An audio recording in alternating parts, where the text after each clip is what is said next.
Did you press record? I thought you were supposed to press record. No, you were supposed to press record. I'm pretty sure we talked about you pressing record. No. The young guy always is in charge of pressing record. But the old and wise is supposed to be the one that does it. Hey everybody, Cody Barnett and Damian Heiser at Bodyworks Physical Therapy and Concussion Center, and we're just messing around, but we did have some technical difficulties with the Zoom recording the other night, and so here we are, and we are reproducing it for you today. So we hope that everything comes through well. We'll be emailing this out, obviously, and we're just going to get right into it. We're going to redo all of the webinar. You're still going to get all the same content. You're going to still get the exercise program, etc.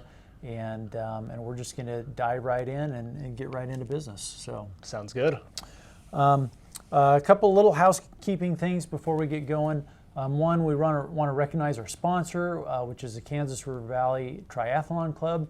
And if you are a runner kind of thinking about maybe dipping your toe in the water, the proverbial water of doing triathlon, or maybe you're somebody that's maybe interested in doing duathlon or some of the other multi-sport events, this would be something that would definitely be of interest for you to check into. The yearly membership fee is only $25. It more than pays for itself. Like within the first month, it will have paid for itself. And so they do regular running, sort of looking for training runs.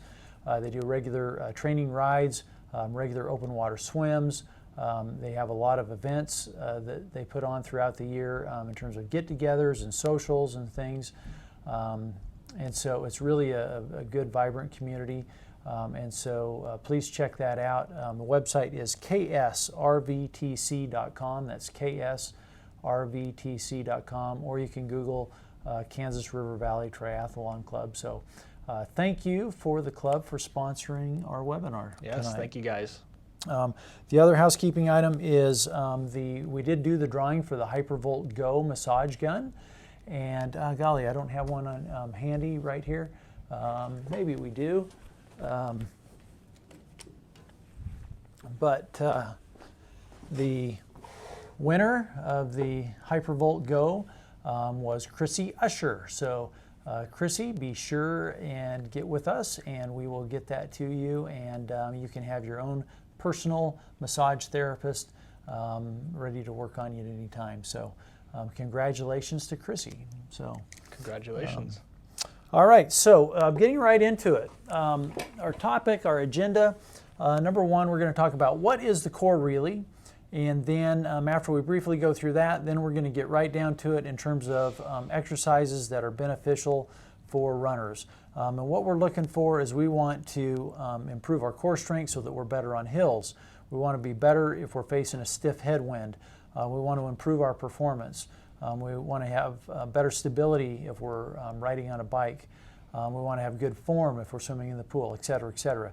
And so we're going to cover that stuff. One quick story as we get into this, we have a Division I track athlete that we're working with currently, and he's been on this program that we're covering tonight for about 3 to 4 months' time. Really interesting. He was in just the other day. And he says to me, Cody, he says, you won't believe this, but I've now developed a kick. And this is a young man who's in his second year of college level running. And so he's obviously been running successfully for quite some time through high school and so forth. But he's actually now won 2 recent races, one indoor, one outdoor. And he's like, he attributes his kick, his new kick, to the program that we've been having him on. And so it's really exciting, really cool. And so that's what we want all of you to be able to experience as well at whatever level you're at. How can you see your performance improve and make gains that way? So neat stuff. So as far as what is the core really? So a lot of people think the core is six-pack abs. And basically the thing, it's the stuff that we can see in the mirror. And so really what we call our six-pack is really one muscle. It's actually pretty narrow and pretty thin. It's called the rectus abdominis. but it basically runs from our rib cage straight down here to our pelvic bone, and is maybe about that wide. And so people, do a lot of sit-ups, and sit-ups are good. Sit-ups are beneficial for us, but quite bluntly, sit-ups only benefit that rectus abdominis muscle. And in reality, we actually have four layers of abdominal muscles, plus some spinal muscles we'll talk about.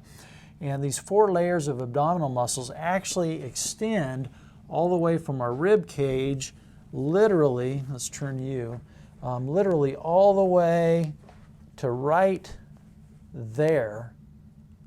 And that is not what we consider our abdomen. That's on our back, right? And so we have these abdominal muscles that literally wrap around. In addition, we have the spinal muscles that run up and down our back here. We have the more superficial muscles that you can see, and then we have the deeper muscles that affix right up against our spinal bone. All of these together work together as a team, almost like a corset, to help give ourselves trunk stability. In addition to those spinal and abdominal muscles, we also have some bigger muscle groups. For example, our pec muscles up top can even work as a core stabilizer. We've got some muscles up on our shoulder blades that can actually function as core stabilizers.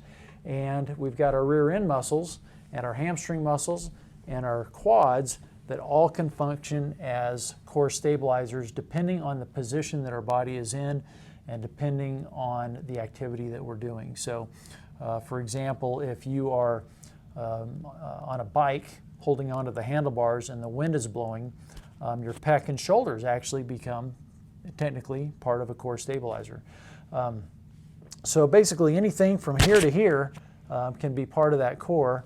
And for our purposes tonight, and what we're going to focus on really is going to be primarily the abdominal muscles that we talked about, the spinal muscles that we talked about, and the rear end. So we're going to focus more on that area, but realize it's a pretty intricate network of muscles that function as a core. We are fearfully and wonderfully made, and it's pretty amazing how this stuff all works. That said, Dr. Damien's going to go over some specific core strengthening keyed in on those muscle groups, specifically for runners and triathletes that will help. Yeah. Kind of like Cody said, there's so many different things that go into the core here. Everything below the neck up to the pelvis is what we're working on here. And before we get too deep into anything, first, just a very quick disclaimer for anyone who is going to be attempting this program at this point is this is very much generalized to fit as many people as we can to kind of meet their needs and be accessible and doable for them. But if for you in your individual case, if there is some sort of pain, injury, if something is far too difficult for you to do right now, we definitely suggest either modifying that to an extent, even beyond what we suggest here, or if need be, totally not performing that exercise at this point until that pain, that injury gets addressed, and you get better and you're able to do that without anything getting worse for you. So with that said, we'll kind of start to dive into this a little bit. And what we've done with this workout is we kind of have 2 hats with this. We have a novice workout, which is for people who maybe have not really delved into resistance training or core exercise at this point, and this is something that may be totally new to them, or maybe you've dabbled in it just a little bit, but it's still relatively new for you. We kind of have the more novice workout for you there. But for our friends who have been doing things like core, who have been doing some resistance training, who are not unfamiliar to these types of things, we have more of an advanced workout that will be kind of showing between each exercise the novice and the advanced way, so that can flow very smoothly. You can see the differences and get ways that we can modify those within there. So with that said, the first thing that we want to show and focus on, like Cody had mentioned, is more of the upper part of our body here, so more of the pecs, upper part of the back and the shoulders, which is especially important, like he mentioned, for our bike friends who are having that crazy crosswind going across, and as well for our friends in the pool and in the water, because we know that that is heavily used, and we want that to be strong, robust, and resilient to get you through that exercise. And the first thing that we'll be showing here is a form of the push-up. So, with that said, I'm going to show, and this will be the novice approach to the push-up here, and this is going to be what we call the modified push-up. So the way that this works is we recommend putting something soft underneath your knees, unless you have a soft carpet or rug you can kneel on. That way we're not putting too much stress through the knee joint there and not making that irritated. But being in this position here, and then we're going to go onto the hands position, and we try to have those hands underneath our shoulders. We don't want them too far out in front. We don't want them too close to where you're going to be at. Right underneath the shoulders is what we're looking for. I tend to have my feet crossed, as that gives me a little bit more stability here. And then of course we're going to look for a back that is relatively flat here. So like you can put a coffee mug on like a coffee table. And all this looks like at first here is just like a push-up, is bringing your chest to the floor, holding for a second or two, coming right back up. Going down chest to the floor, holding for a second or two, coming right back up. Some may ask, Damien, what do I need to do with my elbows? Should they be out? Should they be in? Should they be somewhere in between? We kind of recommend, especially in the novice category, starting with what works and feels best for you and kind of fine-tuning as you get more experience and exposure to that. Additionally, if going totally chest to the floor is too much for you right now, we recommend maybe doing half of the elbow motion or even just a quarter of that, almost like an elbow pump. And again, kind of working into that motion a little bit more there, grading that to be best for you. Now that's the novice version of this exercise. The advanced version is going to be the full push-up position. So that's where we're going to have our feet back about shoulder width apart. Doesn't need to be anything wider or closer. Again, the hands go underneath the shoulders here. And again, we want to have our back relatively flat, like you can put a coffee mug on it. And then bringing ourselves down to the floor, holding for a second or two, coming back up. Down to the floor, holding for a second or two, coming back up. Again, elbow position when starting out with this can vary. Do what's best and what feels most comfortable for you. And again, if going all the way chest to the floor is too difficult right now, we recommend modifying that to do maybe half of the motion or even doing just a quarter, almost like that elbow pump right now, to kind of get you used to that movement. So that's kind of for our upper body, chest, upper back, and shoulders. The next thing that we want to show here, which we're still going to use something soft, is going to be a side plank. And this is something that we'd recommend you do on both sides of your body, but I'm going to demonstrate just one. And so what this looks like here is laying on one side, having the elbow and shoulder in a line here, putting that on something soft. Hand can stay on the hip or by your side, it doesn't matter, but really just bringing those hips straight into the air like so, and keeping yourself in a straight line here, not letting the hips drop or turn or twist. And we recommend holding this position for 30 to 60 seconds, depending on what your capacity is with it. Now, if this proves too difficult for some people, putting a hand down here to stabilize yourself a little bit more is acceptable to modify. Or for some of our friends who maybe are experiencing some shoulder or elbow pain and feel like they can't put that on the ground like so, you can do the same exact movement on a wall standing up, and it will give you a similar stimulus that way. So that's the novice approach to this. The more advanced version looks like this. You're going to be in the same setup position, elbow here, underneath the shoulder, and then what this is going to look like is bringing the hips straight up into the air, and then raising the foot, leg, and hand up like this so you're in a starfish position. And again, trying to hold this for 30 to 60 seconds, not letting anything sway, buckle, or move there. Now, if that proves too difficult, even for some of our advanced friends, a way to modify that a little bit is to be back in the same position, elbow underneath the shoulder, and instead of bringing both the hand and leg up, we can focus on just bringing the hand up and down, or just focusing on bringing the leg up and down like so. Kind of working on that, building up some strength and tolerance there before we go to that full hold position. But that's kind of the ideal end position there. And again, doing that for 30 to 60 seconds, whatever is within your tolerance. So those are kind of our on the ground without any sort of equipment exercises. The next couple things we'd want to show you guys do involve the use of what we call a Swiss ball or an exercise ball. And just a real quick tip on this, what we tend to look for with a ball like this is about a 90-degree angle between the hip and the trunk here when sitting upright. As you can tell for me, this is just a little bit too deflated. We'd probably want to up this just a bit, but for demonstration purposes, this will work perfectly. But at home, we want to try to have this angle here to be about 90 degrees. Now, if you don't have access to something like this at home, we do sell them at our clinic here. Or we can definitely point you in the direction to find one that will work best for you, and we can also help size these things. Now, with that said, the first thing that we're going to show you with this is going to be a bridge on the ball. So you'll be laying on the floor, feet and leg up on the ball like so. And for starters, you can have the hands down on the ground or just across the chest, whichever you prefer stability-wise. And all we're doing here is bringing our hips straight up into the air, trying not to let the ball sway side to side, trying not to let our hips twist left and right, trying to be tall and stable here. Hold for a second or two, come back down, and do the same thing here.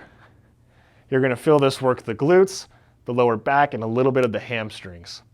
Now, the advanced way that we can do this at this point is this is the novice version, is doing the same exact thing, but now with just one leg. So we're bringing just the one leg up, holding for the same position here, not letting things twist and rotate, keeping your hands flat if you need to, bringing them up and off as you get better with the exercise, and as you feel more stable with that.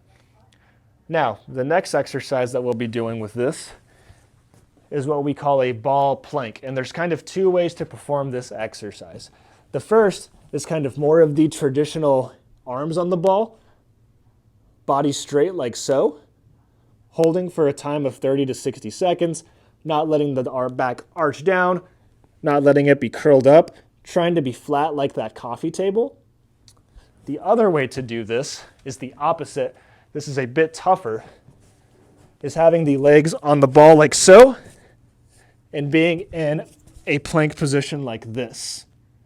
This will engage a lot more of the abs, a lot more of the lower back, a lot more of the shoulders, and doing the same exact thing, holding for 30 to 60 seconds, not letting the back drop down, not letting it be curled up. Now, that's the novice version. An advanced version of this is performing a bird dog type movement on the ball like so. You'll be raising one arm and one leg off the floor. Again, the key here, trying to keep everything stable. So we're really working both sides of the body with this too. We have the one side that's doing the movement, and the other side is stabilizing you at this point. A way to make this a little tougher would be to try to keep the feet off the floor and doing a bird dog raise just like so. But again, that's a little more challenging, requires a lot of core stability. Now, the last thing that we want to show is what we call a ball walkout. So what this looks like is we'll be starting on the Swiss ball like so, hands on the floor, keeping the ball very, very close to you, and then walking the ball away,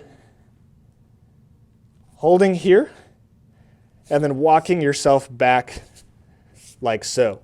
And that's something that we would tend to have people do in sets of 10. Again, the goal, keeping yourself flat and stable, not letting the ball roll away from you, and losing your stability on the ball.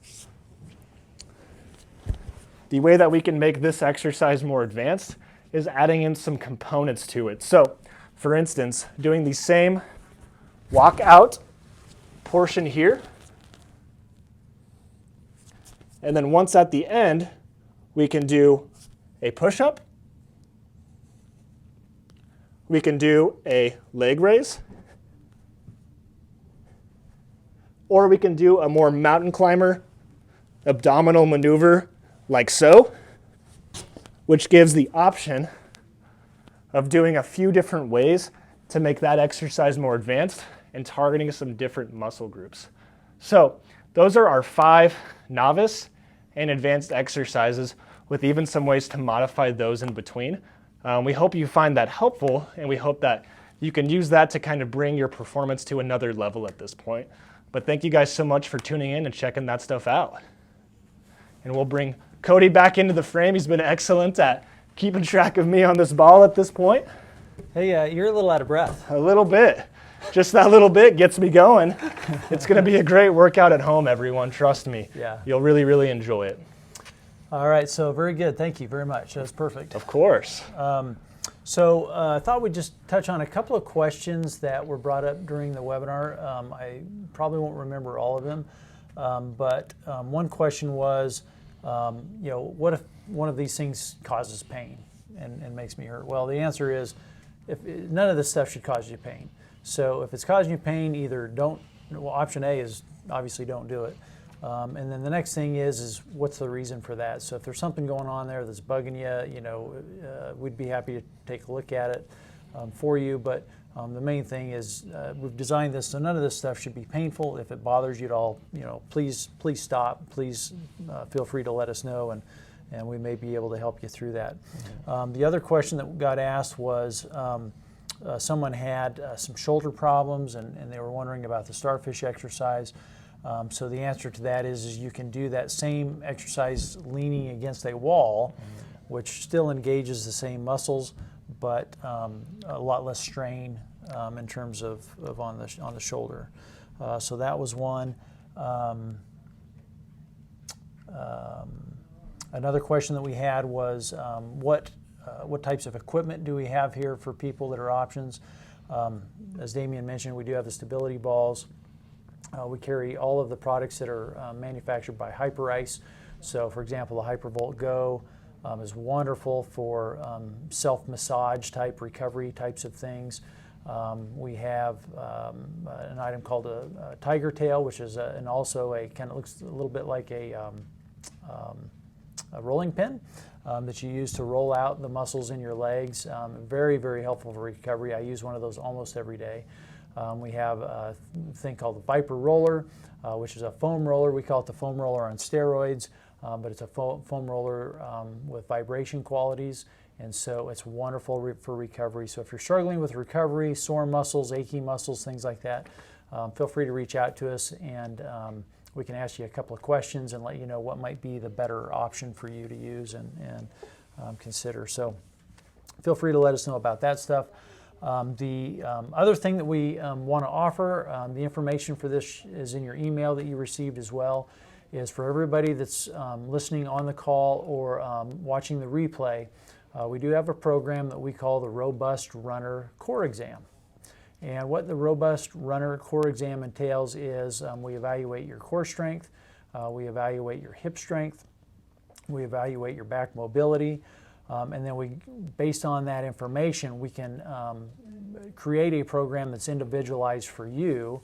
This is what we've done with the young man, that's the Division I runner that we talked about earlier, creating an individualized plan that addresses your specific needs and your specific issues.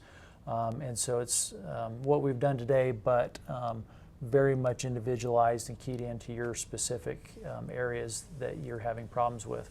So this is an ideal thing for somebody who either wants to kind of take the next step and do something that's more individualized and kind of really fine-tune their program, somebody who's really trying to improve their performance, somebody that maybe has a history of having some back problems and they want to make sure they don't get injured again, somebody that might be suffering from some stiffness issues, that sort of thing. And then obviously anybody who happens to be suffering from actual pain in some way, this would be something to consider. So, and then one other thing would be the person who just doesn't want to make the wrong move or make the wrong mistake, needs a little bit of individualized instruction to make sure they're doing things correctly, and maybe just a little bit fearful about doing things in the wrong manner. So, anyway, if that has interest to you at all, the normal price for the Robust Runner is $249.